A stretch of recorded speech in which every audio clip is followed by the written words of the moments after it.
शगुन ने दिखाया उसका असली रंग। जी हाँ दोस्तों, अपकमिंग ट्रैक में हमें यही दिखाया जाएगा कि शगुन रूही को लेकर जा रही है। तभी इशिता उन्हें देख लेती है। इशिता सोचती है कि ये शगुन रूही को लेकर कहाँ जा रही है, रूही तो मेरे साथ आने वाली थी, ये शगुन कहाँ पर लेकर जा रही है।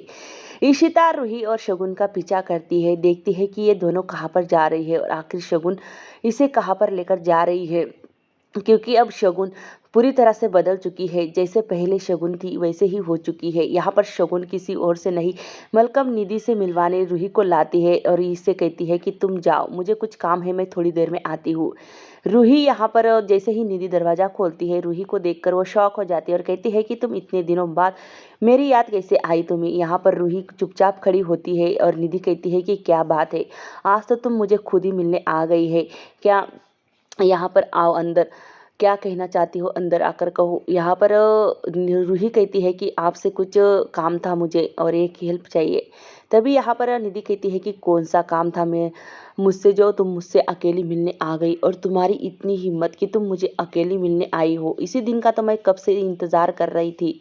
यहाँ पर रूही कहती है कि जो मेरा चाचू की कंपनी है वो बहुत लॉस में है और आपका जो दोस्त है ना, उससे आप बात कर कर ये मतलब सुलझा सकती हो। यहाँ पर निधि कहती है कि हाँ मैं तो सुलझा सकती हूँ, तुम एक मिनट रुको, तुम्हारे बदले में कुछ करना होगा मेरे लिए। तभी रूही सोचती है कि ये आखिर क्या करने वाली है।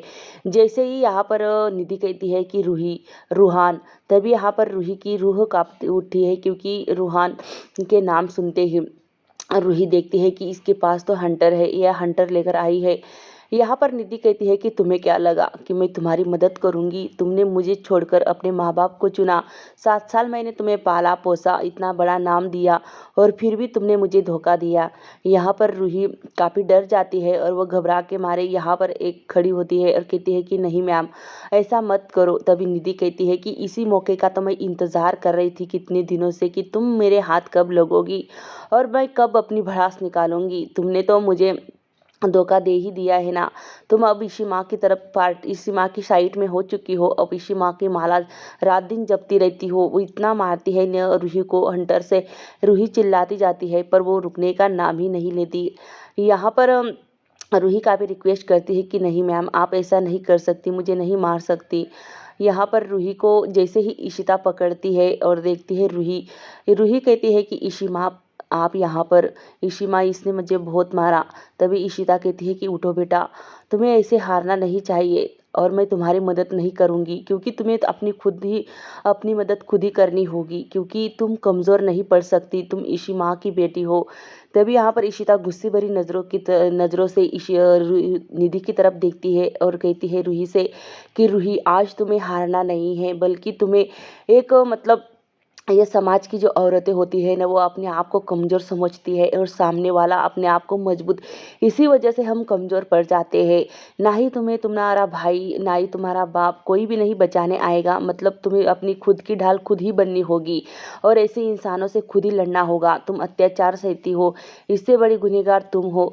और देखो अपनी हिम्मत दिखाओ, क्योंकि ये जो निधि है ना, वो अपनी हिम्मत दिखाती है और तुम कमज़ोर पड़ जाती हो उसके सामने। तुम्हें कभी भी कमज़ोर नहीं पड़ना। आज मैं आई हूँ तो मैं तुम्हें बचाऊंगी नहीं, ना ही तुम्हारी मदद करूंगी, बल्कि तुम्हें अपनी लड़ाई खुद ही लड़नी होगी, ताकि तुम पर कोई आगे से ऐसे अत्याचार ना कर सके और कोई सामने वाला तुम पे कोई जुल्म ना कर सके। जाओ और देखो, अपनी हिम्मत बढ़ाओ, अपनी हिम्मत दिखाओ। आज पहली बार तुम्हें यह मौका मिला है अपनी हिम्मत दिखाने का, तुम्हें कमज़ोर नहीं पड़ना है। इसी बात को लेकर सुनती है रूही इशिता को और आगे बढ़ती है एक एक कदम।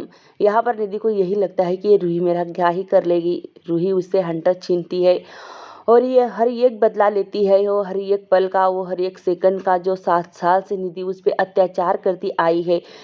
यहाँ पर एक एक बात रूही को याद आती है कि कैसे इसने उसके साथ क्या क्या किया है और कितनी बार उसे मारा है। रूही पहला हंटर उठाती है और निधि को मतलब जोर जोर से लगाती है, हंटर से पीटती है। यहाँ पर निधि काफ़ी चिल्लाती है। तब तक यहाँ पर रूही रूही को अच्छा लगता है, क्योंकि दूसरों को ये हंटर लगता है तो मतलब खुद को दूसरों को कोई मारता है इस हंटर को तो खुद को मज़ा आती है। ये जैसे ही निधि को मज़ा आती थी मुझे मारने के वक्त, यहाँ पर रूही काफ़ी अपना पूरा भड़ास निकाल देती है और निधि को हंटर से मारना शुरू कर देती है।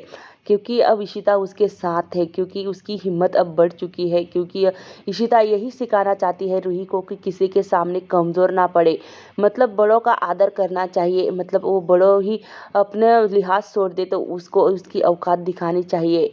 यहाँ पर रूही काफ़ी मतलब गुस्सा हो जाती है, पूरे 7 साल की भड़ास वो निधि पर निकालती है और निधि मार खाती जाती है रूही का, और देखती है कि अब ये बहुत भड़क चुकी है। यहाँ पर निधि के नीचे बैठ जाती है, रूही अपना हंटर छोड़ देती है और वहाँ से गुस्से भरी नज़रों से निधि की तरफ देखने लगती है।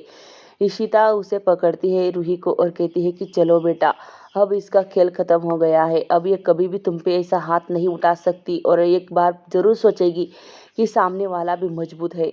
यहाँ पर रूही को पहली बार अपने मतलब ये एहसास हुआ कि उसमें भी हिम्मत है रूही से लड़ने के लिए, मतलब निधि से लड़ने के लिए, और निधि से कभी भी हार नहीं सकती। यहाँ पर इशिता बाहर लेकर आती है रूही को। जैसे ही वो बाहर निकलती है उसे शगुन दिखाई देती है।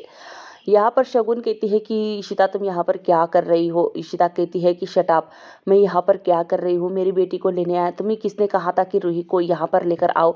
तुम्हारी सहेली का ऐसा हाल किया है ना मैंने, तुम जिंदगी भर सोच भी नहीं सकोगी कि क्या हाल किया है। और तुम, हाँ, मेरी बेटी के मतलब मेरी बेटी को यहाँ पर लेकर आई हो बिना मुझे मेरी इजाज़त लिए। तभी शगुन कहती है कि शट अप इशिता, ये मेरी बेटी है। इशिता कहती है कि बकवास मत करो, रूही सिर्फ मेरी बेटी है और आइंदा से उसकी मतलब उसके साथ रहने की कोशिश भी मत करना।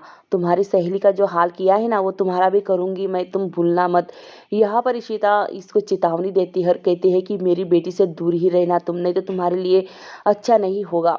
यहाँ पर शगुन कहती है कि ये तो पागल हो चुकी है। शगुन अंदर जाकर निधि को देखती है तो निधि वहाँ पर पड़ी होती है। वो निधि के पास आती है और कहती है कि क्या हुआ तुम्हें। निधि कहती है कि कुछ नहीं, बाथरूम में फिसल गई थी। शगुन कहती है कि नाटक बंद करना बंद करो, मुझे अभी अभी इशिता और रूही बाहर मिली है। तभी यहाँ पर निधि कहती है कि तुम्हें क्या लगता है, तुम जल्दी से वो बॉक्स लेकर आओ, क्रीम है उसमें वो मुझे लगाओ। और देखो ना रूही की कितनी हिम्मत बढ़ चुकी है इशिता की वजह से।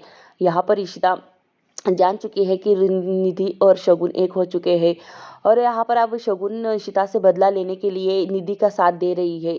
यहाँ पर शगुन को किसी का फ़ोन आता है, मनी का, क्योंकि मनी की कंपनी बहुत लॉस में जा रही है। निधि कहती है कि देखो, ये रमन को पहले ही मतलब मनी भी कितना स्टूपिड है, पहले ही मना किया था कि इशिता और रमन का साथ मत देना, और उनके साथ देने के लिए अपनी कंपनी को डुबा दिया।